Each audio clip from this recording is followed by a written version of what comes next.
I'm Bonnie. I'm working from home this week. This year at First Unitarian Church in Toledo, Ohio, we are I'm teaching the grade school age class, and we're using the UU curriculum Timeless Themes, or stories from the Hebrew and Christian Bible. Now, why did we choose this?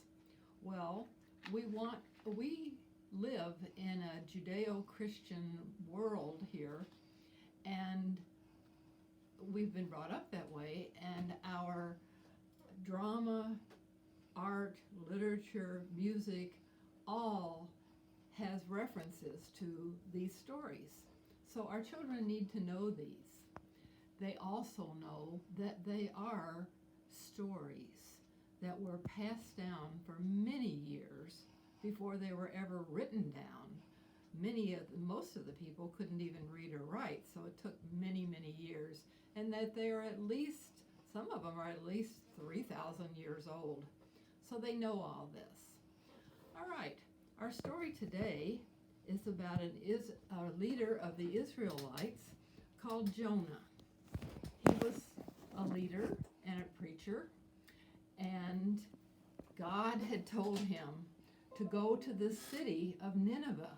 The city of Nineveh was pretty wicked and did all kinds of evil things. And he knew in his heart that he should go and preach to them and tell them of God's love and tell them how to make good decisions. But he didn't want to, because he didn't like the Ninevites. He thought that they were wicked, and he just didn't want to do it. So this is our theme for today. One of the things is responsibility, that you're told to do something and you don't want to do it. And he really knew that he ought to do it. So in his heart, he said, all right, God. So he found a ship that you could pay to go on, and he was going to go to Nineveh, but at the last minute, he decided to take the ship going the other way that went to Tarshish, the opposite. So here he was on the ship. Kind of put him behind there for a minute, and all of a sudden this big storm comes up, and the waves are huge, and they're crashing this ship around, and it's tossing and turning, and the sailors on it were really frightened. What's going to happen? We're all going to die. And Jonah knew that it was his fault, and he told them that. He said, no, this is my fault. He said, God told me to go to Nineveh, and instead I got on this ship to go to Tarshish. And he said, the only way that this storm is going to go away is if you throw me overboard. And they said, oh, no, Jonah, we can't do that. You'll die. He says, well, that's okay. You have to do it. And finally, because they were so afraid, they did. They threw him overboard.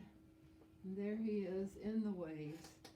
And along comes this big fish. The story calls it a big fish.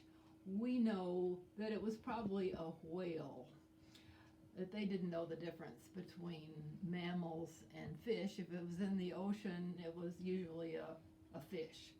So here comes this whale, and here's Jonah in the water, and the whale swallows him. Now, whales do swallow their food whole, and their body processes it.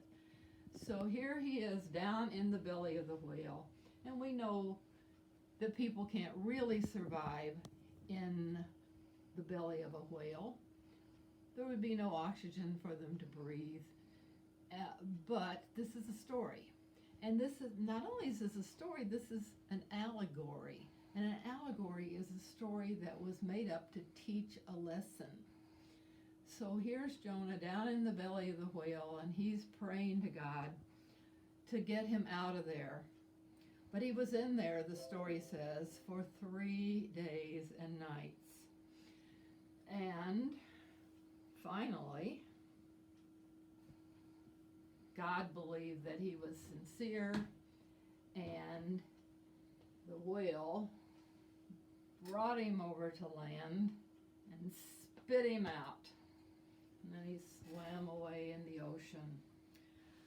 So now Jonah is really happy that he's out, and he says, okay, God, I will go to Nineveh this time.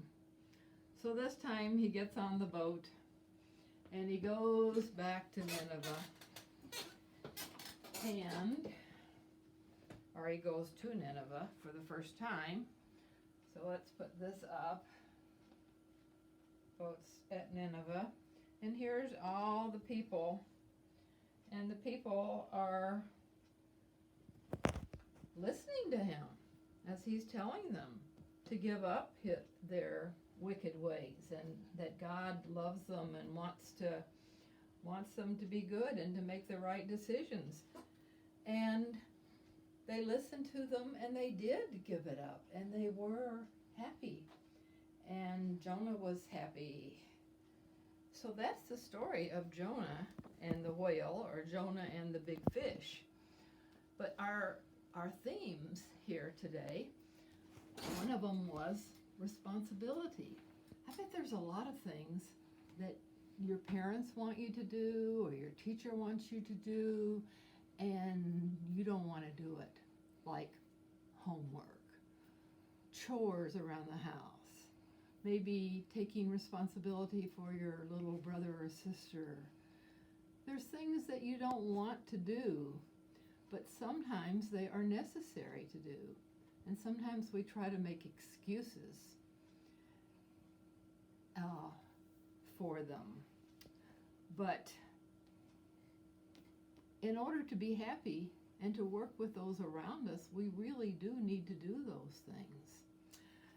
Now, I have a kind of a fun song for you about Job and Jonah. Sorry, Job comes next week.